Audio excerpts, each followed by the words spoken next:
What is going on, you guys? Today I want to go over a huge mistake that you may be making that is seriously restricting your muscle growth and strength development. No joke, when I started applying this principle to my training, progress has not been just faster than ever, but more consistent than ever. And that's what we all want, continued progression. No settling, no average, stay savage.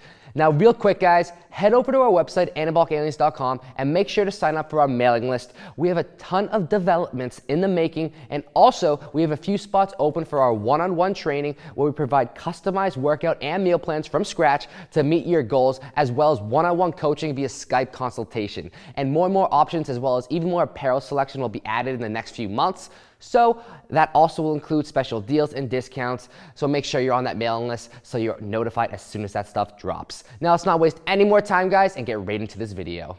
As a beginner, gains come much faster. The more advanced we get, gains slow down. With proper programming, you should still always be seeing results, but you physically, as a drug-free lifter, cannot get those results as fast as someone who has just started lifting will.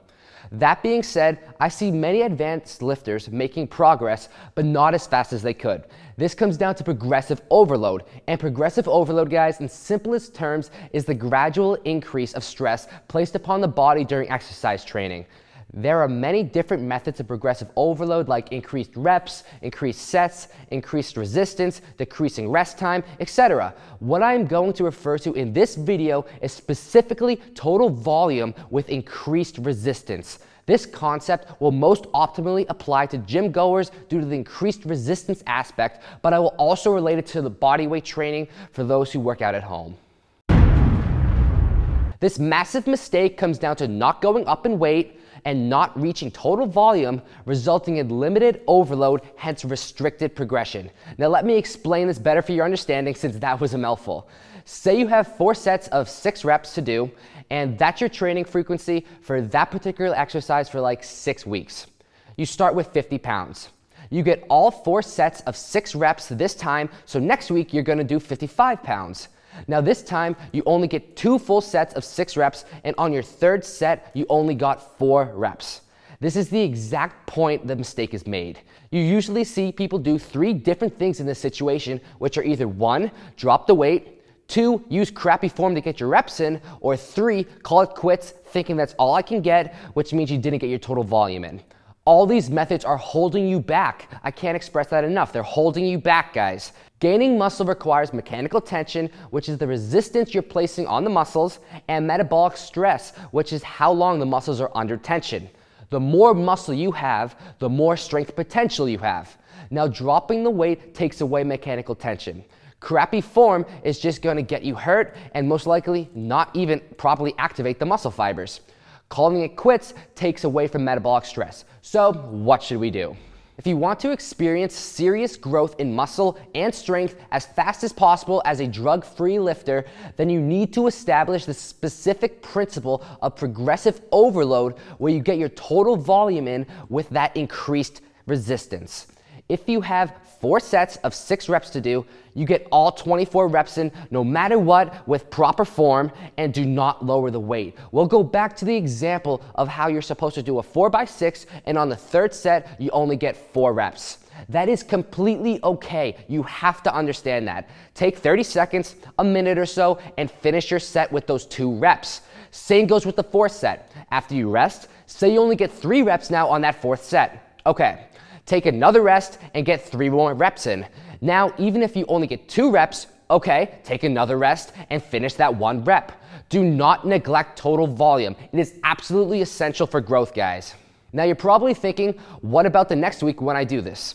If you get 1 more rep on that 3rd set next time you do 55 pounds for your 4x6, then technically you just PR'd. Now, obviously, if you get more than that, hell yeah, but these small increases are what's going to get an advanced lifter from here to there. And when you finally get your full 4x6 with that weight, you go up. And if you want to push yourself even harder and faster, if you get 3 full sets of 6 with that 55 pounds, you can go up weight on your 4th set to 60 pounds and use that same principle. But if you go up, the next week you better be starting with that 60 pounds and still getting your total volume in.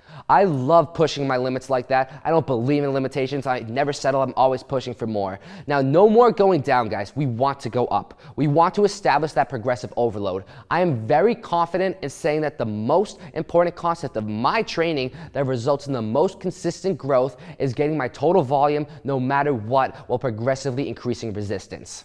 Think about it. You technically can PR every single workout. Yeah, you can. PR doesn't just mean a 1 rep max. That 1 extra rep with that weight that you couldn't get that rep with last week is a PR. Or say it's supposed to be that 4x6 and it takes you 6 sets. Maybe this time it only takes you 5 sets. That's still technically a PR, guys. You are going progressively forward. Now, I'll relate this to bodyweight training for those who just work out at home. Keep track of how many reps you are doing, even if it's a timed workout. You can't increase the resistance by weight, but the resistance you're creating can be increased by its duration. So say you're doing push-ups and your volume goal is 60 reps, like a 3x20. The same principle still applies. You get your total volume in no matter what. And when you get your full 3 sets of 20 reps in, since you can't go up in weight, increase the total volume. Now hit total reps of 75 with a 3x25. You're increasing the duration of that created resistance. If you're doing a timed workout, say push-ups for a minute, you keep going for that full minute. Say you got 50 reps with no rest. Okay, next time do more reps. Say you got 50 reps with 3 needed rests within that minute. Okay, now work towards 50 reps with only 2 rests. You need this progression in order to never have your results be stagnant. If you're going down in reps by calling it quits, going down in weight to finish your set, you're simply not moving forward. And obviously we all have our off days, but even when those days occur, maybe you don't move as forward as you should, but still you need to get that total volume no matter what. If you have 2 or 3 weeks in a row where you keep having this off day and can't move forward, then in my opinion, that means you need to switch up the frequency of your program entirely. And obviously, when you switch up the reps for each individual set, the resistance you do will change as well. And one more note, it's important that you don't initially start with an overwhelming weight for your very first time. You have to start with a reasonable base. So in my opinion, the weight you start a program's frequency with is a weight you can just barely get all your desired reps and sets in. Also, drop sets are a whole different story where this method does not apply, so don't get confused with that. Now to recap, guys, if you are one of those people who are not moving up in weight or always dropping the weight, you are not going to grow as fast, if at all, as someone who is, because they are consistently adding on mechanical tension. If you are one of those people who are not finishing your volume goals, you are not going to grow as fast, if at all, as someone who is, because they are consistently achieving their metabolic stress goal along with that increased mechanical tension. Think about it. You're lifting more total weight due to that increased resistance, even if you hit the exact same volume. And if you're one of those people who use crappy form to get your reps in, just freaking stop. Finish your sets, keep going. Remember, 1 more rep than last week is technically going up and hitting a PR. You will see more growth in muscle as well as strength than ever before, I promise you. So I hope you guys like this video, because I personally have really noticed a huge positive impact on my gains by doing this. So give this video a thumbs up, make sure you try it out, leave a comment. If you aren't already following us on Instagram, shoot us a follow at Anabolic Aliens. Make sure you guys like our Facebook page, which again is Anabolic Aliens. You better already be subscribed, but don't forget to click that notification bell to never miss a new video upload, and I will see you guys in the next one. Peace. Together we got power. Let's just rap.